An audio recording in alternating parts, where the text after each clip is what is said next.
എല്ലാവർക്കും നമസ്കാരം. അപ്പൊ ഇന്നത്തെ ഒരു വീഡിയോ എന്താണെന്ന് വെച്ചാൽ 4 ദിവസം മുന്നേ കേരളത്തിൽ നടന്ന ഒരു സംഭവം.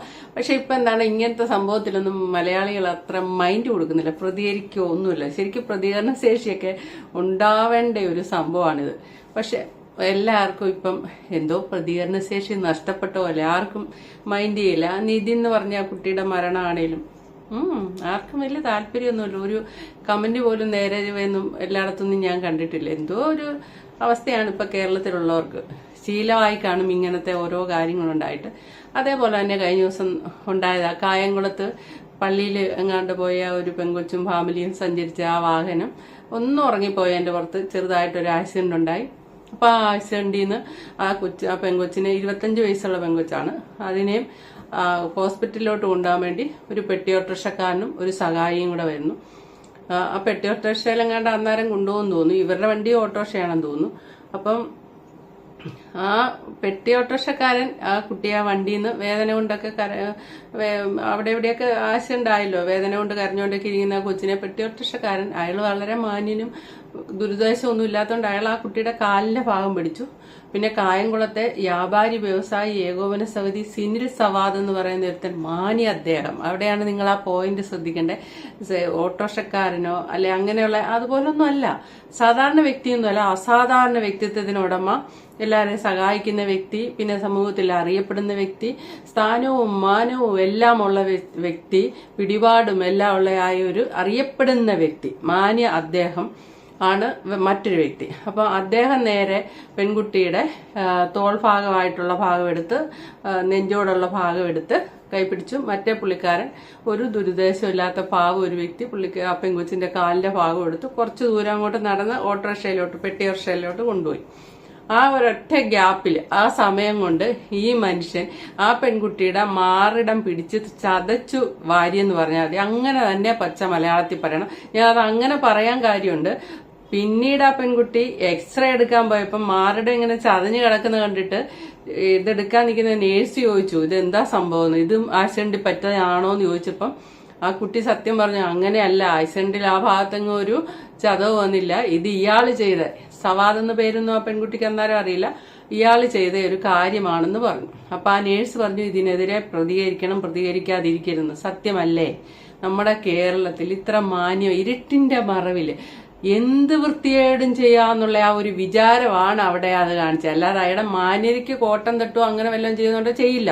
ഭയങ്കര മാന്യനായിരിക്കും, ഏറ്റവും നല്ല മനുഷ്യനായിരിക്കും. ഇവിടെ ഇരുട്ടിന്റെ മറവില് മരിച്ച ഈ ഡെഡ് ബോഡിയോട് ചിലർ ഈ ക്രൂരത ചെയ്യാറില്ലേ, ആ മനസ്സ് തന്നെ ഇയാൾക്കുള്ളത്. യഥാർത്ഥത്തിൽ ആക്സിഡന്റ് പിടിച്ചു കിടക്കുന്ന ഒരു പെങ്കൊച്ചിനോട് ഇത് ചെയ്യുമ്പോൾ ഇത് പുറം ലോകം അറിയില്ല എന്നുള്ള ഒരു ഓവർ ആത്മവിശ്വാസമാണ് അയാളെ കൊണ്ട് അത് ചെയ്യിച്ചത്. ആരും അറിയല്ല, മാന്യതയ്ക്ക് ഒരു കോട്ടവും തട്ടിയല്ല, കിട്ടിയ അവസരം യൂസ് ചെയ്യുക. ആ കുട്ടി ആ സമയത്ത് അനുഭവിക്കുന്ന ഒരു വേദന, അല്ലെ ആക്സിഡന്റ് പിടിച്ച് അതേപോലെ ശരീരം ഒടിഞ്ഞുറങ്ങിയ വേദന, അല്ലെ നമ്മൾ കേട്ടിട്ടുണ്ടോ?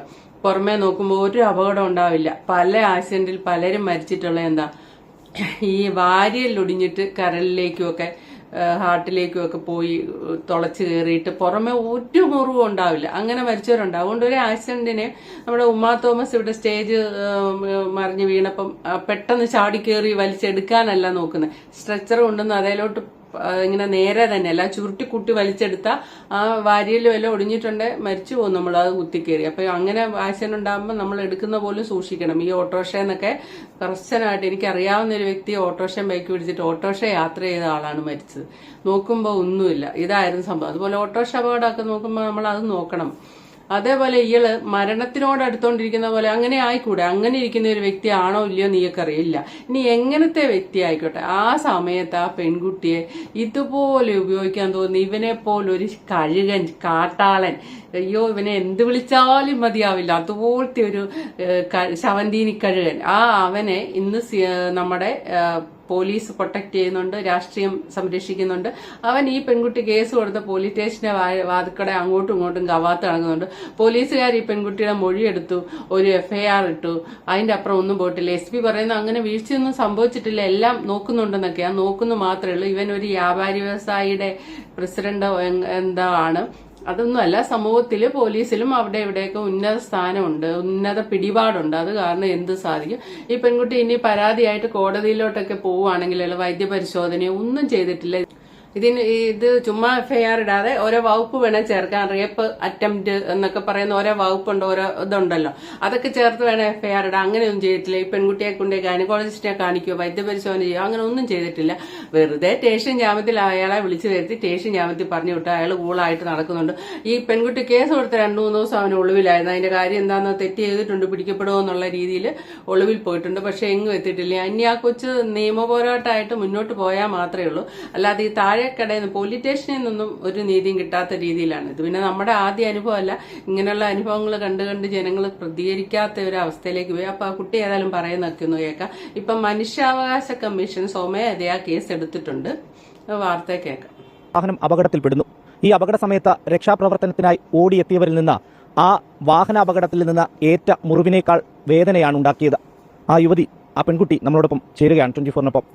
എന്താണെന്ന് സംഭവിച്ചത്? 3-ാം തീയതി വൈകുന്നേരമാണ് അപകടം ഉണ്ടാകുന്നത്. ഞങ്ങൾ ആക്ച്വലി എൻ്റെ ഫ്രണ്ടും അവളുടെ ഹസ്ബൻഡും കുട്ടികളും ഉണ്ടായിരുന്നു. ഞങ്ങൾ പോയി തിരിച്ചു വരുന്ന വഴിക്ക് ആളൊന്ന് മയങ്ങിപ്പോയി. അത് വണ്ടി ഡിവൈഡറിൽ ഇടിച്ച് ആക്സിഡൻ്റ് ആയി.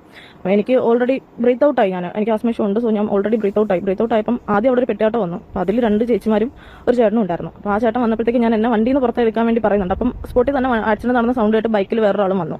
പുള്ളിക്കാരൻ വന്ന് ഇറങ്ങി എന്നെ പിടിക്കുന്ന സമയത്തേക്ക് എനിക്ക് ആകെ ബ്ലർ ആവാൻ തുടങ്ങിയപ്പോൾ ഞാൻ പറഞ്ഞു എനിക്ക് നിൽക്കണമെന്ന് പറഞ്ഞു. നടത്തല്ലേ, ഞാൻ ഇരിക്കട്ടെ എന്ന് പറഞ്ഞ സമയത്ത് പുള്ളി പറഞ്ഞു വേണ്ട എടുക്കാമെന്ന് പറഞ്ഞു. പുള്ളി അപ്പോഴത്തേക്ക് ഒറ്റയ്ക്ക് വന്ന ആ പുള്ളി, അതായത് സിനിൽ സബാദ് പുള്ളി വന്നിട്ട് എൻ്റെ ഫ്രണ്ട് നെഞ്ച് ഭാഗത്തുനിന്ന് കൈയെടുത്തിട്ട് പിടിക്കാൻ നോക്കി. മറ്റേ ചേട്ടൻ വന്നിട്ട് കാലുഭാഗത്തും പിടിച്ചു. എനിക്ക് സംസാരം വരുന്നുണ്ടായിരുന്നില്ല, സൗണ്ടൊന്നും വരുന്നുണ്ടായിരുന്നില്ല. നല്ല പെയിൻ ഉണ്ടായിരുന്നു ആക്സിഡന്റ് തന്നെ. അപ്പോൾ ഞാൻ എൻ്റെ കരച്ചിലോട്ട് ഇവർ വിചാരിക്കണം ഞാൻ ആക്സിഡന്റ് വേദനിച്ചിട്ട് കരയുകയാണെന്നാണ്. പക്ഷെ പുള്ളി ആ സമയത്ത് പുള്ളിക്ക് ഉപയോഗിക്കാവുന്ന രീതിയിൽ എന്നെ ഉപയോഗിച്ചുകൊണ്ടിരിക്കുക. അടുത്ത വണ്ടിയിലേക്ക് കയറ്റാൻ വേണ്ടി ഇച്ചിരി ഒന്ന് നടക്കണം, കുറച്ച് സ്റ്റെപ്പ് വെക്കണം. ഒരു 40-50 മീറ്ററോളം വരുമായിരിക്കും, കൃത്യമായിട്ട് അറിയില്ല. അപ്പം ആ പെട്ടിയാട്ടയിൽ നിന്നാണ് ഞങ്ങളെ അടുത്ത ഹോസ്പിറ്റലിലേക്ക് കൊണ്ടുപോയത്. അപ്പോൾ പെട്ടിയാട്ടയിൽ കയറ്റുന്ന സമയത്ത് ഈ പുള്ളി ആ സമയത്ത് എന്നെ നല്ല രീതിയിൽ ഉപയോഗിച്ചുകൊണ്ടിരിക്കുക. ഓക്കെ, പുള്ളിക്ക് പറ്റുന്ന രീതിയിൽ പുള്ളി ഉപയോഗിച്ചുകൊണ്ടിരിക്കുക. ഇപ്പോൾ ഞാൻ ആ വേദന കൊണ്ട് കരഞ്ഞിട്ട് അതാരും മനസ്സിലാക്കുന്നില്ല. നോർമലി എന്താ ചിന്തിക്കുക, അപ്പോൾ ആക്സിഡന്റ് നടന്ന വേദനയിൽ ഞാൻ കരഞ്ഞുകൊണ്ടിരിക്കുക, എനിക്ക് സംസാരിക്കാൻ പറ്റുന്നില്ല. ഹോസ്പിറ്റലിൽ ഈ പുള്ളി വന്നപ്പോൾ ഈ പുള്ളിയുടെ ഒരു ഫ്രണ്ടും വന്നിട്ടുണ്ടായിരുന്നു. പുള്ളി വിളിച്ചിട്ട് ഹോസ്പിറ്റലിലേക്ക് വന്നായിരിക്കും. എന്നിട്ട് ഞങ്ങൾ എന്നെ സ്ട്രെച്ചറിൽ കിടത്തേക്കുന്നു കാഷ്വാലിറ്റിയിൽ. ദെൻ വണ്ടി ഓട്ടിച്ച ആളെ അടുത്ത സ്ട്രെച്ചറിൽ വേറെ എൻ്റെ അടുത്തേക്ക് എനിക്ക് കാണുന്ന ഭാഗത്തിന് തന്നെ കിടത്തേക്കണം സ്റ്റിച്ച് ഇടാൻ വേണ്ടിയിട്ട്. അപ്പോൾ ആദ്യം പുള്ളിക്കാരൻ്റെ അടുത്ത് എന്നിട്ട് പറഞ്ഞു നിങ്ങൾ ഇവിടുന്ന് റെഫറൻസ് മേടിച്ച് വേറെ ഏത് ഹോസ്പിറ്റലാണെന്ന് വെച്ചാൽ എവിടെ വെച്ചാൽ പൊയ്ക്കോണം എന്ന് പറഞ്ഞു. പുള്ളി അത് മൈൻഡ് ചെയ്തില്ല. അപ്പോൾ എൻ്റെ അടുത്തുനിന്ന് ഡോക്ടർ ഒന്ന് മാറി ഇച്ചിരി അങ്ങോട്ട് നീങ്ങിയ സമയത്ത് പുള്ളി നേരെ എൻ്റെ അടുത്ത് വന്നിട്ട് പറഞ്ഞു നടന്ന ഒരു സംഭവത്തിലും തനിക്ക് ഒരു പരാതിയില്ല, ഇയാൾക്കൊന്നും സംഭവിച്ചിട്ടുമില്ല, തനിക്കൊരു പ്രശ്നവുമില്ല. ഇവിടുന്ന് റെഫറൻസ് മേടിച്ച് നിങ്ങളുടെ നാട്ടിൽ എവിടെയാണെന്ന് വെച്ചാൽ നിങ്ങൾ പോയി ചികിത്സിച്ചോണം. പറഞ്ഞ മനസ്സിലായല്ലോ, പെട്ടെന്ന് തന്നെ ഇവിടുന്ന് പോകണം. ഇതാരാണ് പറഞ്ഞത്? സിനിൽസവാദ്. അത് എനിക്ക് പേരറിയില്ലായിരുന്നു. അപ്പോൾ അവിടെ കുറച്ച് ചേട്ടന്മാരുണ്ടായിരുന്നു, അത് സ്ട്രെച്ചർ കൊണ്ടുവരികയും ആംബുലൻസ് ഓട്ടിക്കുക അങ്ങനെ ചെയ്യുന്നത്. അതിൽ ഞാൻ 2 പേരെ വിളിച്ചിട്ടാണ് ചോദിക്കുന്നത് ഇപ്പോൾ ഒന്ന് സംസാരിച്ച പുള്ളിക്കാരൻ ആരാന്ന്. ഭീഷണിയുടെ സ്വരമായിരുന്നു. ആയിരുന്നു, നന്നായിട്ടായിരുന്നു. അത് മനസ്സിലാക്കാനുള്ള ഇത് നമുക്കുണ്ടല്ലോ.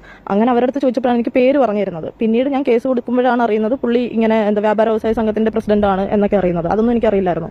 എന്നാണ് പിന്നീട് പരാതി കൊടുക്കുന്നത്? ഞാൻ അവിടെ ഹോസ്പിറ്റലിൽ വെച്ച് തന്നെ എക്സ്റേ എടുക്കാൻ കൊണ്ടുപോയപ്പോൾ ഞാൻ അവിടെ ആരോടും പറഞ്ഞില്ല, പക്ഷെ നടന്ന സംഭവം ഒന്നും പറഞ്ഞില്ല. എക്സ്റേ എടുക്കാൻ വേണ്ടി കൊണ്ടുപോയപ്പോൾ എക്സ്റേ റൂമിൽ ഇന്ന് ഒരു ഡോക്ടർ ചേച്ചിയായിരുന്നു, ഒരു ലേഡി. അപ്പം ചേച്ചി ഡ്രസ്സ് മാറ്റുന്ന സമയത്ത് എൻ്റെ ദേഹത്തുണ്ടായ പാടുകൾ കണ്ടിട്ട് എൻ്റെ കരച്ചിലും സഹിക്കാൻ വേദന കണ്ടിട്ട് ചേച്ചി ചോദിച്ചു ഇത് ആക്സിഡന്റ് ഉണ്ടായതല്ല, ഇത് എന്താണെന്ന് ചോദിച്ചു. അപ്പോഴാണ് ഞാൻ നടന്ന സംഭവം പറയണം. ചേച്ചി ഇങ്ങനെ ഒരു സംഭവം നടന്നു. ചേച്ചി പറഞ്ഞു ഇല്ല, ഇത് കേസ് കൊടുക്കാതെ വിടരുത്, കംപ്ലൈന്റ് ചെയ്യണം. കാര്യം ഈ സമയത്ത് ഞങ്ങളുടെ മരണം മുന്നിൽ കണ്ടിട്ടാണ് ഞങ്ങൾ നിൽക്കണേ. അപ്പോൾ അത്രയും വേദന സഹിച്ച് നിൽക്കുമ്പോൾ അയാൾ അങ്ങനെ പെരുമാറിയെങ്കിൽ ഒരു മരിച്ചൊരു ശവം കിട്ടാലും അയാൾ അങ്ങനെ തന്നെ ചെയ്യുള്ളൂ. അപ്പോഴത്തേക്ക് ചേച്ചി പറഞ്ഞു കംപ്ലൈന്റ് ചെയ്യണമെന്ന് പറഞ്ഞ് പോലീസുകാരുടെ അടുത്ത് പറഞ്ഞു. അപ്പോൾ പോലീസ് വന്ന് ഞാൻ നടന്ന സംഭവങ്ങൾ പറഞ്ഞു. അവർ എഴുതിയൊന്നും നോട്ട് ചെയ്തില്ല, FIR ഒന്നും എടുത്തില്ല, നടന്ന സംഭവങ്ങൾ പറഞ്ഞു. എന്നിട്ട് ഞങ്ങൾ അവിടുന്ന് ഓട്ടോ കയറ്റി അപ്പം തന്നെ അവിടെ നിന്ന് വിട്ടു. അവിടെ ഒബ്സർവേഷനിൽ വെക്കൊന്നും ചെയ്തില്ല, അവിടുന്ന് ഓട്ടോ പിടിച്ചു അപ്പം തന്നെ ഞങ്ങളെ വിട്ട്. അടുത്ത ദിവസം ഞാൻ സ്റ്റേഷനിൽ വരാൻ പറഞ്ഞു. കായംകുളത്ത് നിന്ന് ഞാൻ ആ ആക്സിഡന്റ് പറ്റി പരിക്ക് മൊത്തം ഞങ്ങൾക്ക് ഉണ്ട്. എന്നിട്ട് ഞങ്ങൾ വെളുപ്പിന് 5 മണിയായി ഞങ്ങളുടെ വീട്ടിലെത്തിയപ്പോൾ, സുഹൃത്തിന്റെ കൊല്ലത്ത് വീട്ടിലെത്തിയിട്ട് പിന്നെ അവിടെ നിന്ന് ഞാൻ കായംകുളം രാവിലെ പോയി FIR ഇടാൻ വേണ്ടി മാത്രം ആ വയ്യായ്മയിൽ. എന്നിട്ട് ഞാൻ FIR ഇട്ട് കഴിഞ്ഞിട്ട് ഒരു 4 ദിവസമൊക്കെ കഴിഞ്ഞപ്പോഴത്തേക്ക് ഞാൻ വിളിച്ച് എന്തായെന്ന് അറിയാൻ വേണ്ടിയിട്ട്. അപ്പം ഞാൻ അന്ന് അവിടെ വെച്ച് ചോദിച്ചു പറഞ്ഞു കോടതിയിൽ മൊഴി എടുക്കാൻ ഉടനെ വിളിപ്പിക്കുന്നു. വിളിയൊന്നും വന്നില്ല. 4 ദിവസം കഴിഞ്ഞിട്ട് ഞാൻ വിളിച്ചപ്പോൾ പറഞ്ഞു അത് കേസിനെ കുറിച്ച് പഠിച്ചുകൊണ്ടിരിക്കുകയാണ്, കേസിന്റെ സ്റ്റേറ്റ്മെന്റ് ഒക്കെ എടുത്തുകൊണ്ടിരിക്കുക. കേസിന്റെ സ്റ്റേറ്റ്മെന്റ് ഓൾറെഡി എടുത്തു കഴിഞ്ഞു. പിന്നെ അവർക്ക് അയാൾ പ്രതിയാണെന്ന് വിശ്വസിക്കാൻ ഭയങ്കര ബുദ്ധിമുട്ട്. പിന്നെ അയാൾക്ക് നല്ല പാർട്ടി സ്വാധീനമുണ്ട്, കൈ പൈസ ഉണ്ട്. ഹോസ്പിറ്റലിൽ വെച്ച് തന്നെ ഞാൻ മൊഴി കൊടുത്തു എന്ന് പറഞ്ഞപ്പോൾ തന്നെ എൻ്റെ കൂടെ ഉണ്ടായിരുന്ന സുഹൃത്തിന്റെ അടുത്ത് അയാളുടെ ഒരു ഫ്രണ്ട് വന്നിട്ട്, അയാളുടെ പക്ഷത്തുള്ള ഫ്രണ്ടോ ആരോ എനിക്കറിയില്ല, റിലേറ്റീവ് ആണോ ഫ്രണ്ടാണെന്ന്, പുള്ളിക്കാരൻ വന്നിട്ട് 10-25 ലക്ഷം രൂപ എൻ്റെ ഇപ്പോഴും ഉണ്ട്, അത് സംസാരിക്കാൻ അവക്കും അറിയാം, അവളും പറയൂ അതെന്തായാലും 10-25 ലക്ഷം രൂപയൊക്കെ തരാം, എന്തിനാ ഇങ്ങനെ കേസിന്റെ വഴിക്കൊക്കെ പോകുന്നത്, അതങ്ങ് പിൻവലിച്ചേക്കാനെന്ന്. അപ്പൊ അതായത് ഈ പ്രതിയുമായി ബന്ധപ്പെട്ട ആൾക്കാർ സമീപിച്ചു. എന്താണെങ്കിലും പോലീസ് നടപടിയൊന്നും എടുത്തിട്ടില്ല. ഇയാൾ ഇപ്പൊ പുറത്തുണ്ട്. ഇനി മനുഷ്യാവകാശ കമ്മീഷൻ കേസ് എടുത്തിട്ടുണ്ട്. പിന്നെ എനിക്ക് ഇതിനകത്ത് ഇത് ഈ വാർത്തകളിലൂടെ കേട്ടപ്പം എനിക്ക് തോന്നിയ കാര്യം, പെരുമ്പാവൂർ ജിഷ കൊല്ലപ്പെട്ട് റേപ്പ് ചെയ്ത് കൊല്ലപ്പെട്ടതിൻ്റെ അകത്ത് വളരെയധികം ക്രൂരത ഒളിഞ്ഞിരിപ്പുണ്ട്. അതൊരു ബംഗാളിയാ ചെയ്തെന്നും പറഞ്ഞ് നമ്മൾ എഴുതി തള്ളുമ്പോൾ മലയാളികൾ അങ്ങനെയൊന്നും അല്ലായിരിക്കും എന്നുള്ള ഒരു വിചാരം. ബംഗാളികൾക്ക് ക്രൂരത കൂടും, അവന്മാർ അങ്ങനെ ഇങ്ങനെ. ഇപ്പോഴും നമ്മുടെ അമ്മമാരൊക്കെ അയ്യോ ബംഗാളികൾ അയ്യോ അവരെ ഒട്ടും അടുപ്പിക്കാൻ കൊള്ളില്ല, ഭയങ്കര ക്രൂരന്മാരാണ്. ഈ അടുത്ത് കോട്ടയത്ത് ആ ഒരു ഭാര്യയും ഭർത്താവിനെ കൊന്നും ബംഗാളിയാന്നാ പറയുന്നത്, പണ്ടവരുടെ വീട്ടിൽ നിന്ന് വേലക്കാരൻ.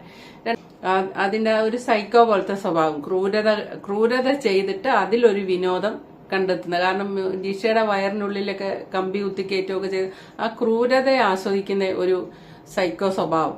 ഇവിടെ അത് വരുന്നില്ല. നിങ്ങളൊന്ന് ശ്രദ്ധിച്ചേ, ഈ ഒരു പെൺകുട്ടി എടുത്തോണ്ട് പോകുന്ന ആക്സിഡന്റ് വന്ന ആ ഒരു വണ്ടിയിൽ നിന്ന് ഇപ്പുറത്ത് പെട്ടി ഓട്ടോറിക്ഷയിലേക്ക് എടുത്തോണ്ട് പോകുന്ന ഒരു ചെറിയ ഗ്യാപ്പില് ഇവൻ ആ പെൺകുട്ടിയെ ഉപദ്രവിച്ചതിന്റെ പാടുകൾ,